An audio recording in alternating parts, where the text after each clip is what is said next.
Schedule now. Highway Garage Update Presentation, submitted by Public Works Director Kyle Fox and Town Manager Eileen Cabanel. Town Council will be presented with the progress made to date on the Highway Garage project, including completed floor plan, conceptual site plan, and architectural renderings of the existing and proposed building. The floor is yours.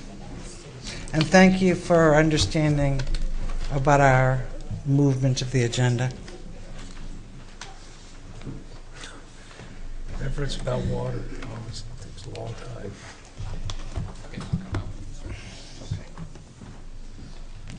time. Sorry. Kyle, would you like to introduce the construction manager and our architect engineer for the project? Yep, I certainly will. Just not right yet. Why are things turning on? It's a great time. It's dead end. We're not going dark yet. Good evening, Town Council. I'm very happy to be here tonight to share with you the progress that we've made on the Merrimack Highway Maintenance Facility. I thought I would start with a brief recap of how we got to where we are today. The project kicked off in earnest following the April vote of this year, where the voters approved the $3.3 million bond to renovate the existing building to become vehicle storage and to construct a new building that would house the day-to-day operations. So Kyle, quick question. Do you think the lighthouse is going to meet zoning setback in the neighborhood? We're going for the New Englander look. I'm happy. This is the office part. You can see the garage. The little building on the bottom is my office. So we began in earnest with our search for our engineer architect team, and we, following that search, we settled on the company H.L. Turner out of Concord, and our project manager Bill Hickey is here, and Bill's actually going to join me up here at the table for the presentation. Yes, that's my cue. Yep. Once we had our project manager in place, we started to look at who we wanted to have as our construction manager to help us with this project. We've gone away from the typical way that projects had traditionally happened in municipal settings of a design, bid, build project, and we're doing it more as a team approach, where we have our project manager who does the architectural and engineering of the project and the construction oversight of the project, and we've partnered with a construction management company that's going to manage the construction for us. We interviewed a number of firms in that, and it was a really great process. We got to meet some really great companies, and I'm happy to say that Stacy Clark and Tony DaCosta are here from the Turnstone Corporation out of Milford, and they've been great partners so far. And I have no reason to expect that to change. The committee that's been working on the project since the vote passed consists of Town Manager Cabanel, Finance Director McCallie, Town Councilors Jackie Flood and Finley Rothaus, myself, and Operations Manager Lori Barrett. And we've been working long and hard to get to this point where we have a solid floor plan to show, some elevation views of the project, and we're really getting quite far in the process. The next steps are to begin working on the HVAC stuff and the electrical and all of the inner workings. And in light of that, at our Wednesday meeting this week, we met with a representative from Liberty Utilities and a rep from Eversource to talk about rebates and incentive programs associated with these kind of projects. And that was a really great meeting, and we learned that Liberty Utilities will pay us 75% of improvements over standard building codes. So, for example, if we put extra insulation in the roof, they'll actually pay 75% of that incremental cost to do that improvement, which of course will bear fruit for us long term. So we're going to certainly look for those kind of opportunities both on the gas side and the electrical side. Just one final note before we get to Bill's part of the presentation. What we're going to show everybody tonight is a few of the plans of where we're at. I did put this plan set on our website, so if anyone's watching at home, they could go to the Merrimack Town website, click on the Public Works page, and you can have access as you're watching the telecast to see the plans in better detail right from your computer. So with that, I'll turn it over to Bill. Thank you. Good evening. So we'll start our presentation. I'm not sure how to get it up on the screen. And I think the first plan you're going to actually see is a perspective of the building. And you have to look just at the right angle to pick up the subtle hints of the lighthouse, but they're there.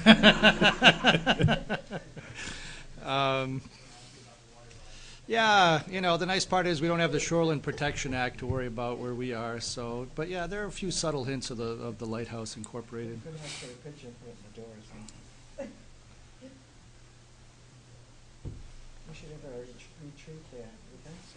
There you go.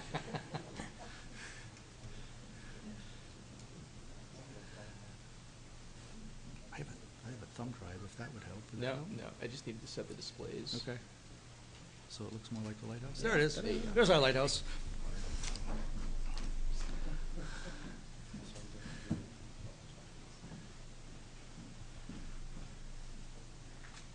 There we go. Great. Okay, super. Thank you again. You know, what we'd like to do is just give you a quick update this evening on where we are. You know, I think Kyle gave a great description. The process has been moving along really well. You know, we really have locked down a floor plan. We've locked down elevations, aesthetics, and we're really kind of moving into material selections and looking at things like that. So I'll just run you through. We have some site plans and then some building plans. And if you have any questions, please ask them.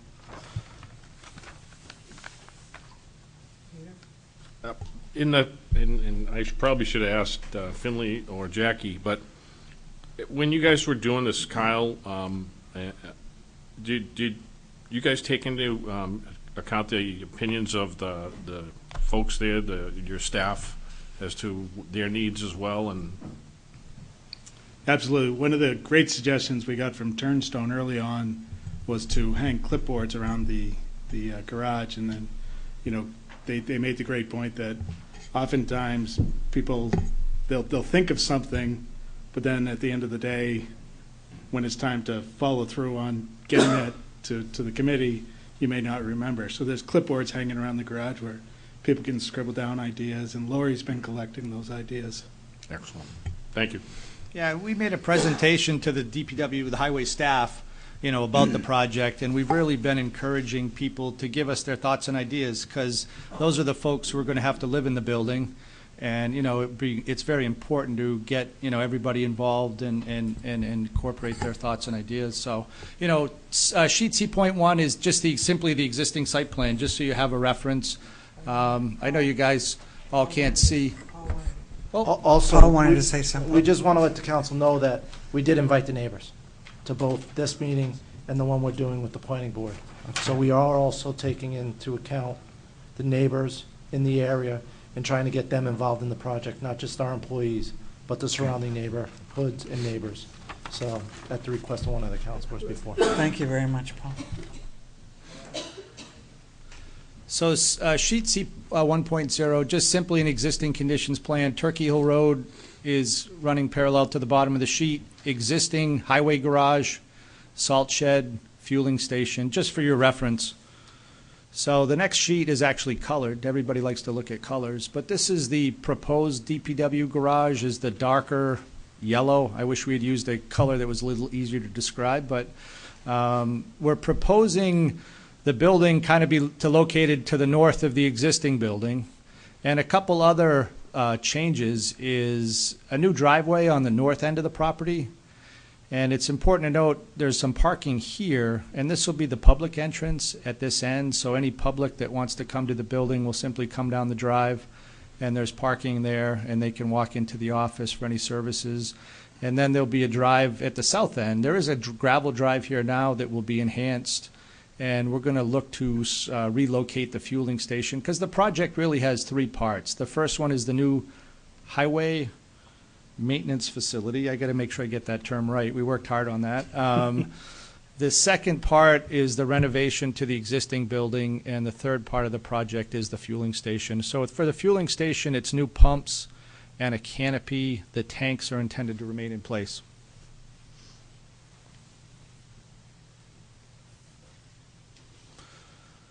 So for the floor plan,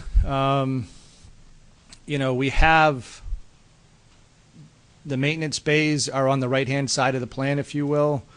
We have 4 double bays, so essentially there'll be 8 bays. There's 2 maintenance bays, and then there's the office part of the building. And I'm going to need my glasses to see this. So in the bottom, we have the big room at the bottom is a training room, which is really lacking now. We have conference rooms, operation managers' offices, other foreman offices, and we have suitable locker room and bathroom facilities, which I'm sure you've all visited the existing building, are just a little lacking over there. And we have various storage areas and things like that. So I don't know if you have any questions. Do you want me to go into, I don't know how much detail to go into the actual construction of the building, if you're interested in any of that. You just might touch on the efficiencies that we're looking for, the energy efficiencies. Okay. And the Kyle, it was great, and it's very difficult in our experience to get the folks who actually administer the rebate programs to even talk with you. But Kyle was able to get both utilities to our meeting the other day, which was great. They gave us some great ideas. The actual energy code for the state is very, very minimal. R10 in the walls, R20 in the roof, which is really fairly easy to achieve. And like we discussed at this meeting the other day, that, you really, where you want to put your insulation is in the roof. That's where you're going to get the most bang for your buck. But we're looking at somewhere between an R15 and R20 wall system, and we'll be likely close to an R40 roof system. So it'll be pretty much, close to twice what code requirements. It's not a lot of money to do that, but it's money very well spent. And saved in the future. Yes. It's great to build a building, but if the operational costs are reasonable, it really pays dividends in the long run. So we did some work with Turnstone, and Lori had a great point. Originally, we were thinking we were going to wood frame the entire building, and we stuck with that based on budget for the office portion, but we're going to use a pre-engineered metal building. And the main reason, Lori brought up the point that the ceiling will actually slope with the roof. So if there's work to be done on a dump truck or other truck that needs to be raised or lowered, they'll have the space to do that. If it was wood framed, they would not have the space to open or raise the truck bed in the bays. So that's the kind of suggestion that really makes this project work really well. So just a couple elevations of the building. Obviously, the large overhead doors are the maintenance bays. We have, let's see, the public entrance will be here. Some employee pass doors and things, egress doors, some windows for the offices. But, the intent is to keep it as residential looking as possible. So at this point, we're proposing a vinyl sided office portion of the building with asphalt roof shingles. In the maintenance bays, it'll be a metal siding. And we're also going to do asphalt roof shingles on that portion of the building as well to help keep with that residential look as best we can for a building of this size. The windows are going to be double hung, similar to you'd see in a residence, so they'll be, the aesthetic will be similar there as well. Metal siding. Yes. I know that there was a long conversation about the siding again. Is that going to look residential as well, too? I mean, obviously, you're not going to have these huge doors and make it look residential, but you're trying to as much as possible. Right. The metal siding, people, I think, tend to have a negative connotation of metal siding. Metal siding, I'll say, has come a long way over the years. Okay. There's a number of different patterns, colors, textures, And part of the next step is we're going to be looking at material samples. Gotcha. And as a group, making decision on materials, colors, textures, and that type thing. So as much as possible. Okay, It won't gotcha. be a bright silver. Well, we You have know? our representatives here too, so So- I'll make sure. Yes. And while my taste might be limited, Jackie's got good taste, so we're all set. I don't know how much good taste we need for that. And I would just add to that, Nancy, that if you look at the top right picture, the west elevation of the building, Yeah, that's the portion of the building that's going to be facing so the it's road. mostly roof. Yeah. Okay, So gotcha. the maintenance bay portion of the building, which would have the metal siding, is hidden behind Gotcha. the office portion, which is really the architectural Understood. residential portion of it. Good point. That's a very good point. So, we'll do what we can to make it look as residential, but Kyle's point is well mentioned. And remember, we did go on a field trip to a couple of buildings Yeah. to check out the siding, so we were pretty comfortable that You have some ideas. ideas to make it less commercial. Yeah, Turnstone is working on Well, I'll two, tell you, it's gonna be better than what's there now, so let's keep that. Turnstone's working on a couple local projects, like Paul said, and it was great that they were able to arrange a tour for us so we could take a look at them. The last two sheets are nothing more. We have plans and elevations of the existing garage. I'm sorry to interrupt, but Bill, Sure. I guess you had a question I didn't realize. Sorry. Yeah, Sorry.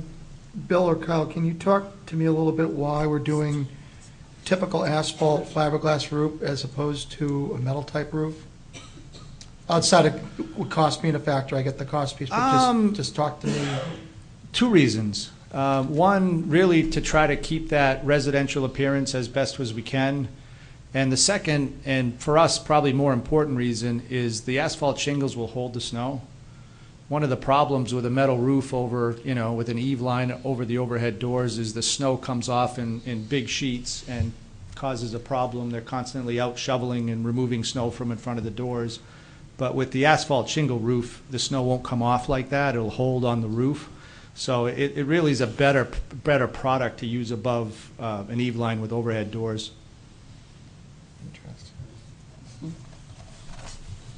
I guess I kind of, somebody who has an asphalt roof that's somewhat similar to what you're presenting, with the heavy storm that we tend to get here in New England, I'm usually out there in the middle of it with my shovel, shoveling the snow off the roof because I'm trying to preserve the integrity. Do you have any concerns that that's not going to happen by virtue of? There are building codes. The code will, the building will be designed to code or over code. Will you never have to shovel the roof? I don't think we can guarantee you that. But the intent is not for you to be up there every winter removing snow from the roof. Even with the metal roof, what we would probably recommend, there are snow guards you can put along the edge that keep that snow from sliding off. So you would, in my mind, it would be a similar situation whether it was metal or asphalt. If you had that much snow up there, you'd have to shovel it either way. I mean, I understand the snow falling off the roof. I mean, I understand the snow falling off the roof. I guess I'm looking at it from having to send one of our workers up there and God forbid something happens. I just, to me, that's it's easy if it's a metal roof. When the sun hits it, that snow's going to pop right off and it's going to go right down the ground. Very easy to tend to snow on the ground as opposed to sending one of our DPW guys up onto the roof with a shovel to shovel that stuff off. That's just how I'm approaching it. I just, like, again, we can't guarantee you'll never have to shovel the roof. The building's designed for about 3 feet of very heavy wet snow. So, I don't know if that helps, if at all. That's just a code requirement. But again, I don't think anything's been 100% decided at this point. I think if there are options and ideas and thoughts, the materials can be changed. Okay. Bill, thank you. I appreciate it. I don't like the idea about the roof at all. Excuse me. Hold on. If you have a question, you need to be able to come up and recognize, just say who you are and stuff. I'll allow some questions. My name's Stephen Garzinski, and I got a question about the roof. Please go. Okay, now you need to talk into the microphone, because you're being recorded, so you have to, Okay, okay. all right. An asphalt roof is going to be more maintenance. And even if the snow doesn't drop off it heavily, the water's still going to come off. And it's not falling in a good place. And the snow, I don't know what the drainage is in front of that building going to be. It's going to have to be moved all the time. I don't know where that water's going to be going. The snow is going to have to be moved. And I think something like a shed roof would be better, where it could all go to one side. Say like if it went to the back, and forget about it. And that could be a metal roof where it would slide off faster. And if that faced the sun, then you wouldn't have to worry about all that snow buildup as much. The sun would be hitting the sunny side on a metal roof. And When we were first starting with the design, we looked at a number of different options for the roof, including just one big gable roof from one end of the other, the long way. You know, you were talking a shed roof, Yeah. which would be similar to that. And the concern was the building would get very, very tall. And we were, you know, again, trying to keep as best we could with the building of this side with the character of the neighborhood and not have the building be overly tall. And the, you know, Yeah, I don't think it would, how much would it increase it over from what it is? I don't think it would have to. I don't remember As long the as you math. get a slope on it, right. I don't think it would have to increase that much. You know, and the asphalt shingles, you know, a good heavy asphalt shingle will last Yeah. longer than a simple 3-tab shingle. So I'm not, you know, there's not the life expectancy for a metal roof versus an asphalt shingle roof and the maintenance required, they're not that different in what we've seen. I disagree with on that. Okay, well, I Besides, think, you can, I don't know if you're aware, but you can get a metal roof that looks like a slate roof. It's more expensive, but more maintenance-free once it's out. Yeah, we could revisit that. thank you very much, David. Tom Thornton, you want to say something? Yes. What's the pitch on the roof? I believe it's a 4. The 4 pitch. You know, with metal, it's in Kyle. How many times do you think people be walking back and forth underneath those doors, garage doors, in and out?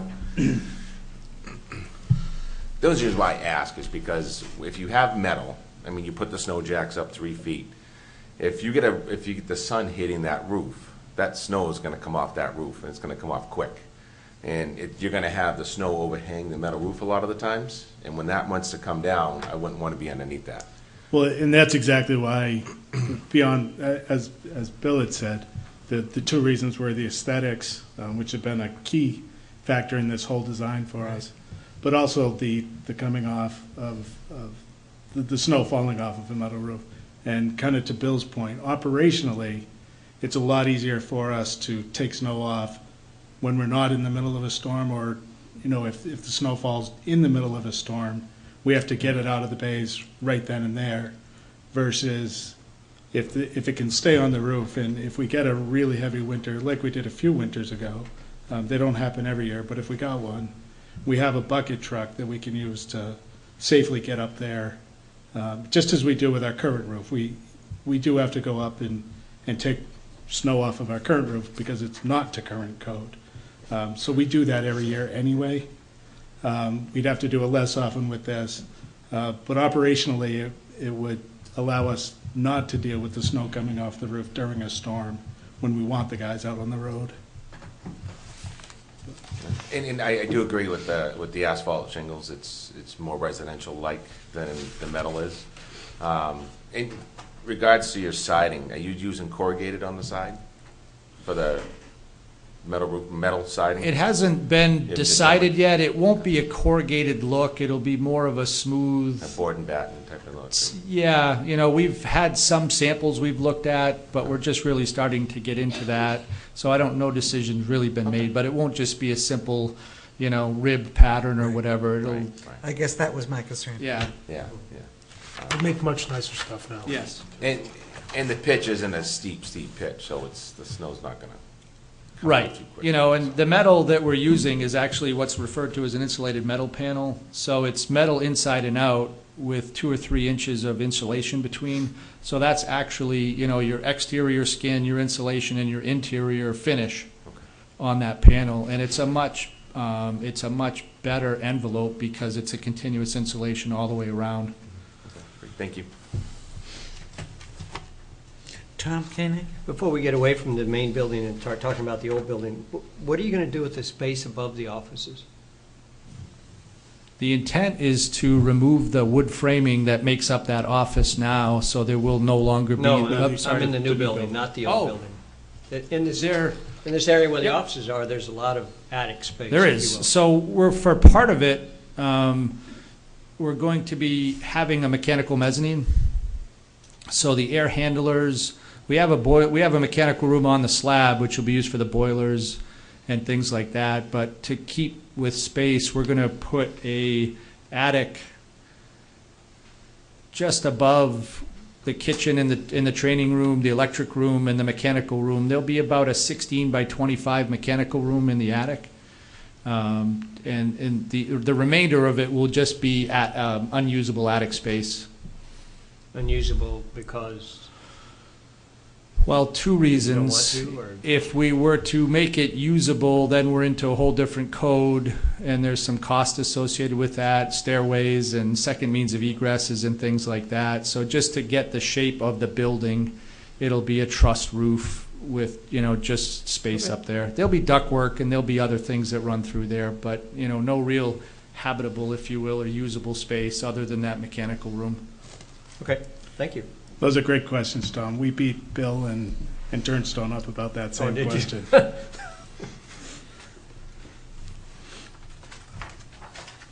go right ahead. So the last couple pages are simply an existing condition plan of the existing garage and just some real rough elevations of the existing building.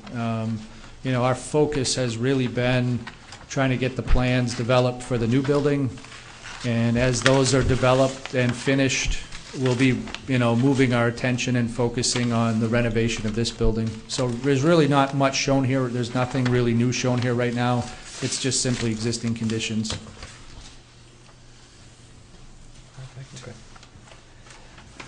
Okay, any further questions? Yes, Peter?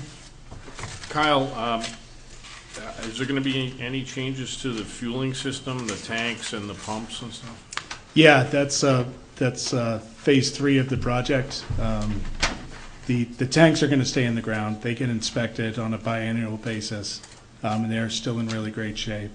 There's going to be new pumps because they're quite old, as you know, and we're going to have a canopy over the top of them. Our goal and hope is to locate the pumps and canopy off of the existing location to somewhere else near there. What that'll do is hopefully we can reduce the impervious footprint because we won't need all of the pavement that's over there because we won't be parking over there anymore. But the bigger factor is when it does come time to replace the tanks, which will have to happen at some point, if we build the canopy and the pumps outside of that envelope, we can replace the tanks without taking down the canopy. I'm glad to hear it. I have fond memories of those pumps. How many times at midnight have you been? We can get one delivered for you. We don't want to hear the stories, Peter. I had another question. Go right ahead, Tom. Could you, that green space to the east of the new building, what is that? It's wooded area and mostly wetland. You can see to the right of that green area. Bill's going to point No, it I'm out. talking about right next to the building, there's light green. In an Oh. oval shape, looks like a football field or something. Yes, it does. Originally, the thought was we would do some detention for drainage and things here, but in talking with Kyle and Lori, you know, real estate is fairly valuable here, so we're going to convert our drainage to under pavement detention, and that green space will no longer be there. Oh. Okay. It's actually a nice spot to leave for a possible future, you know, if you needed an extra bay or whatever. I think it'll still be available for that, but my guess is in the long run, it probably won't be green when we're done. Actually, you're right, because when we talked about this the other day, I didn't even think about the potential expansion in the future, and that's something that I thought was critical. So I'm glad we've changed our mind on that. Bill? Thank you, Madam Chair. Either Bill or Kyle, the existing salt and sand box that's along Turkey Hill Road, is that going to be relocated or is it going to remain there? It'll be somewhere in the front. You can see one of the really great features about the project that Bill's team has put together. We have a conceptual landscape plan in the front. Both the old and the new building are going to have a nice array of landscaping out front. Somewhere in there, we will locate the sand and salt mix piles for the residents, as well as we have the wood chip pile out there that residents care for as well. In looking at the site plan on C2, with the north driveway and the south driveway, I don't see any, and correct me if I'm wrong, I'm not seeing any lighting that's being put there. Are you purporting to put any lighting along those particular driveways, or is there going to be significant lighting on the property to illuminate those entrances? I would imagine we would have both. Okay. There's lighting at the existing entrance, which is, you can see it on this plan, Right. hidden beneath some shrubbery. So there is existing lighting out there now. We would put a light at the entrances as well. If you looked in our backyard, we have lots of lights in the backyard now, which there's probably one fairly close to the new driveway entrance now anyway. Okay. Thank you. Tom But Kenny? certainly for safety, we would want That's what the egresses lit. Tom? Kyle, you are planning to bring this to the planning board, right? On December 5th, we're going to do this same presentation. and- Okay, because Yeah. I'm sure they'll have plenty of questions, not that they're going to be able to control what you do, but they're certainly going to want to understand things like the lighting plan, landscape buffers, buffers between your building and residential, and what's going to be done there to protect that integrity of the commercial versus residential and things of that nature. Exactly, and we had that discussion whether to do this as one meeting with the combined planning Not a board, good town idea. council. And in the end, we decided 2 meetings were better, because there's two, like you just mentioned, there's really 2 different agendas. Yeah. And they're going to give us some great insight, we're sure. Okay, thank you. Not that we haven't provided good insight. No, of course not. I can't say anything right.